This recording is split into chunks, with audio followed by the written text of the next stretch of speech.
Hi guys, எல்லாருக்கும் வணக்கம். நான் உங்கள் கணேஷ் காந்தி. இப்போ டைம் பார்த்தீங்கன்னா 10:30 AM, டேட் வந்து 21 ஜூலை. பார்க்க போகிறது வந்து 22 மார்க்கெட் எப்படி இருக்க போகுது. அஃப்கோர்ஸ் ஓவரால் வாரமும் பார்த்துடலாம். மந்த் எண்டு ஈக்விட்டியோட எக்ஸ்பைரி இருக்கு. அதே சமயம் ஃபினான்ஸ் மீட்டிங், பட்ஜெட் டே இருக்குது. பட்ஜெட் மீட்டிங் இருக்குது. 23ஆம் தேதி ஸ்டார்ட் ஆகும். இருந்தாலும் அது 22ஆம் தேதியிலிருந்து 26ஆம் தேதி வரையும் நமக்கு ஃபுல் ஃப்ளோ இருக்கும். அந்த வாலடைல் அப்படிங்கிறது இருக்கும். ஆகஸ்ட் 1 இருந்து நமக்கு ஃபியூச்சர் அண்ட் ஆப்ஷன்ஸில் நியூ ட்ரேடிங் கான்செப்ட் வரப்போகுது. ஸோ இது மூணுமே இந்த வாரம் நமக்கு எஃபெக்டில் இருக்கும். அது இல்லாமல் அடிஷ்னலாக இந்த பெங்களாதேஷில் நடக்கிற public strike. Okay, public strike இந்த சென்ஸ் ஸ்டூடெண்ட்ஸோட போராட்டம் அப்படின்னு எடுத்துக்கோங்களேன். ஸ்டூடெண்ட்ஸோட வன்முறை அப்படிங்கிற மாதிரி எடுத்துக்கலாம். ஓகேவா, ஃபைன். ஸோ ஃபஸ்ட்டு நம்ம இந்த பெங்களாதேஷ் இஷ்யூவை பற்றி பேசிடுவோம். ஸோ பெங்களாதேஷோட ஸ்ட்ரைக் நடக்குது அப்படின்னா நமக்கு என்னென்ன மாதிரி பாதிப்புகள் ஏற்படும் பார்த்தீங்கன்னா, இம்போர்ட் எக்ஸ்போர்ட்டு கொஞ்சம் பாதிப்பு இருக்கும். அரசாங்கத்துக்கு ஒரு சில பேனிக் இருக்கிறதுக்கான வாய்ப்புகள் இருக்கு. ஏன்னா பெங்களாதேஷில் பப்ளிக் ஸ்ட்ரைக் நடக்க சொல்லோ அவங்க எதனால் நடத்துகிறாங்கன்னு பார்த்தீங்கன்னா, ஒரு சில டேர்ம்ஸ் புது புது சட்டங்கள் நிறைவேற்றினதுனால தான் இந்த ப்ராப்ளம். அதோட பிரதிபலிப்பு இந்தியாவில் ஒரு சில இடங்கள்ல வரத்துக்கு வாய்ப்பு இருக்கு. ஏன்னா அதே மாதிரியான ரூல்ஸ் தான் இங்கே போட்டிருக்காங்க. ஒரு சில இடத்துல ஒரு சில விஷயங்களுக்கு, எல்லாத்துக்கும் கிடையாது. ஏன்னா இன்னும் அதை ப்ரப்போசல் கன்ஃபர்மேஷன் பண்ணலை அப்படிங்கிறதுனால. இருந்தாலும் அது வரத்துக்கு வாய்ப்பு இருக்குங்கிற மாதிரி ஒரு நெகட்டிவ் தாட்ஸையும் நம்ம வச்சுக்கிட்டு ட்ரேட் பண்ணுறது நல்லது. ஓகேவா, ஃபைன். ஸோ பெங்களாதேஷ் இஷ்யூஸ் இதுதான். வேற ஏதோ பெரிய எஃபெக்ட்னு சொல்லி நமக்கு இருக்கிறதுக்கு வாய்ப்பு இல்லை.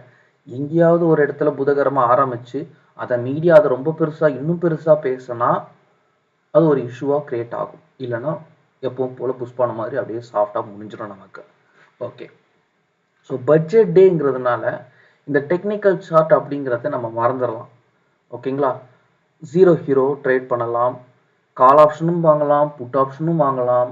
கால் ஆப்ஷனும் நமக்கு லாபம் கொடுக்கும், புட் ஆப்ஷனும் நமக்கு லாபம் கொடுக்கும். இதுதான் இந்த வாரம் நமக்கு கொடுக்க போகிற அட்வான்டேஜ். இதனால தான் நான் உங்களுக்கு இந்த வாரம் நிறைய ப்ராஃபிட்ஸ் பார்க்கலாம் அப்படிங்கிற மாதிரி நான் சொல்லிட்டு இருந்தேன்.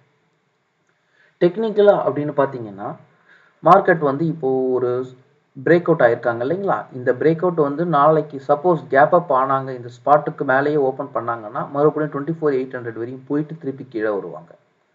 ஓகேங்களா, சப்போஸ் அவங்க இதுக்கு கீழே வந்துட்டாங்க, 24,500க்கு கீழே தான் ஓப்பன் ஆனாங்க அப்படின்னா அவங்க அடுத்த டார்கெட் 24,200 வரையும் வரும். மறுபடியும் சொல்கிறேன், ஸ்ட்ரைட்டாக 24,200 வரமாட்டாங்க.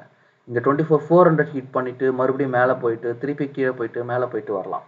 ஸோ அதனால் முடிஞ்ச வரையும் சின்ன ப்ராஃபிட்டில் நிறையா கால்ஸ் எடுத்து ப்ராஃபிட்ஸ் பார்க்குறதுக்கான பாசிபிலிட்டிஸ் நிறையா கிடைக்கும் நமக்கு. ஓகேங்களா, இது நிஃப்டிக்கு.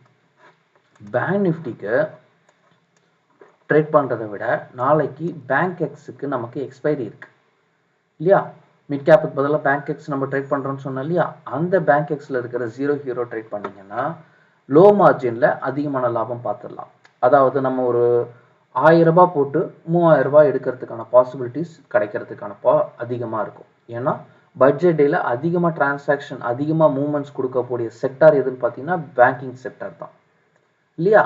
அந்த பேங்கிங் செக்டார் நமக்கு அதிகமான அட்வான்டேஜஸ் கொடுக்கறதுக்கு பாசிபிலிட்டிஸ் இருக்குது. ஸோ பேங்கிங் செக்டார்ஸில் நம்ம யூஸ் பண்ணுறது பேங்க் நிஃப்டி எடுக்கிறத விட Bankex zero hero trade பண்ணலாம். பேங்க் நிஃப்டி ட்ரேட் பண்ணணும்னா நெக்ஸ்ட் வீக் எடுத்தாலும் யூஸ் இருக்காது, ஏன்னா ட்ரேடர்ஸ் அதிகம் இருக்க மாட்டாங்க ஆப்ஷன்ஸில். அதே சமயம் பேங்க் நிஃப்டிலையோ சரி நிஃப்டிலையோ சரி இன்ஸ்டிடியூஷனல் ட்ரேடர்ஸ் நாளைக்கு பார்ட்டிசிபேட் பண்ணுவாங்க. எப்போவுமே ஃப்ரைடே தான் பார்ட்டிசிபேட் பண்ணுவாங்க. ஆனால் அவங்க நாளையிலேருந்து 3 நாளைக்கு கண்டிப்பாக பார்ட்டிசிபேட் பண்ணுவாங்க. அந்த வாலட்டைலை தனக்கு சாதகமாக யூஸ் பண்ணிக்க பார்ப்பாங்க. ஓகேவா, இதையும் கவனத்தில் வச்சுக்கோங்க. ஸோ நிஃப்டியை பொறுத்த வரைக்கும் எய்தரால் ஜிக்ஸாகாக இருக்கும் லெவல்ஸ். இந்த வாரம் நம்ம சார்ட்டை பேஸ் பண்ணி போக மாட்டோம். ஓகே, பட்ஜெட் டே அப்படின்னாலே அதிகமாக எது லாபத்தை பற்றி பேச போகிறாங்க அப்படின்னு பார்த்தீங்கன்னா 2 விஷயங்கள் தான் அதிகமாக பேசுவாங்க. 3 விஷயங்கள் பேசுவாங்க.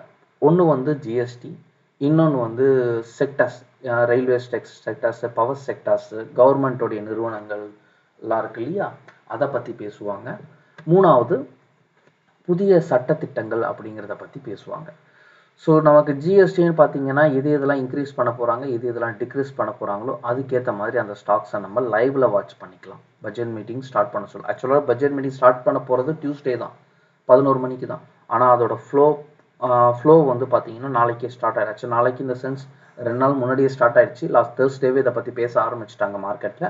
ஸோ அதனால் நமக்கு நிறையா ஃப்ளக்சுவேஷன் இருந்தது. இப்போது நமக்கு நாளைக்கு அது இன்னும் கொஞ்சம் அதிகமாகவே பார்ப்போம். வெட்னஸ்டே இன்னும் ரொம்ப அதிகமாக, டியூஸ்டே இன்னும் அதிகமாக பார்ப்போம். வெட்னஸ்டே இன்னும் அதிகமாக பார்ப்போம்.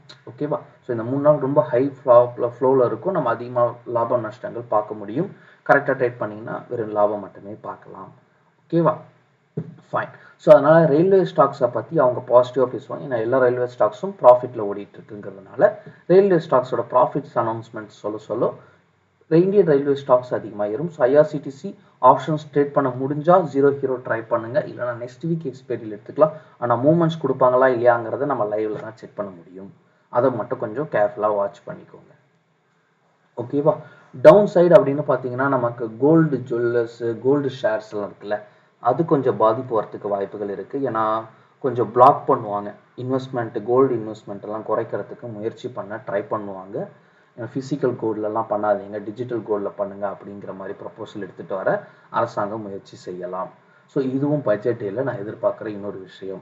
அதுக்கு அடுத்தது இம்போர்ட் எக்ஸ்போர்ட் நியூஸை பற்றி அவங்க அனௌன்ஸ்மெண்ட்ஸ் பண்ணுறதுக்கான வாய்ப்புகள் இருக்குது. ஏன்னா ஃபாரினில் லாஜிஸ்டிக்ஸ் டிரான்ஸ்போர்ட் ஃபெசிலிட்டிஸ்க்கு அடிஷ்னல் சப்போர்ட் பண்ணுறதா அவங்க பேசிகிட்டு இருந்தாங்க. இப்போ அந்த ப்ரப்போசல் வர சொல்ல இந்த கொச்சின் ஷிப்யார்ட்லாம் இருக்குது இல்லைங்களா, இந்த லாஜிஸ்டிக்ஸ் கம்பெனி, அதில் கொஞ்சம் கவனம் செலுத்துங்க. அதே மாதிரி பார்மா செக்டர்ஸில் கவனம் செலுத்துங்க. அதாவது எந்தெந்த பார்மா செக்டர்ஸுக்கு அரசாங்கம் ஊக்கம் அளிக்க போகுதுங்கிறத பட்ஜெட் டேல தான் நம்மளால் பார்க்க முடியும். ஸோ அதில் நம்ம லைவ் மார்க்கெட்டில் பார்க்கலாம். நம்ம மேஜராக கான்சென்ட்ரேட் பண்ண வேண்டியது import export sectors, railway stocks, bank stocks, logistic stocks, ஓகேங்களா? And then gold stocks, gold company stock, gold jewellery company stocks. ஓகேவா? ஸோ ஆஸ் வெல் அஸ் நம்ம க்ரூட் ஆயில் பார்த்துருவோம். க்ரூட் ஆயில் வந்து 127 புக்கே பண்ணலை. Okay fine.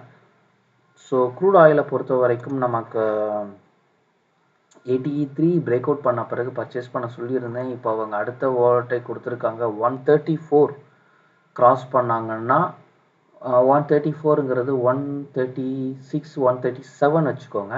கிராஸ் பண்ணாங்கன்னா 164 வரையும் போவாங்க. ஓகேங்களா? ஸோ அதிகபட்சம் நம்ம ட்ரைல் ஸ்டாப் லாஸ் வச்சு ஃபாலோ பண்ணிடுவாங்க 120லேருந்து.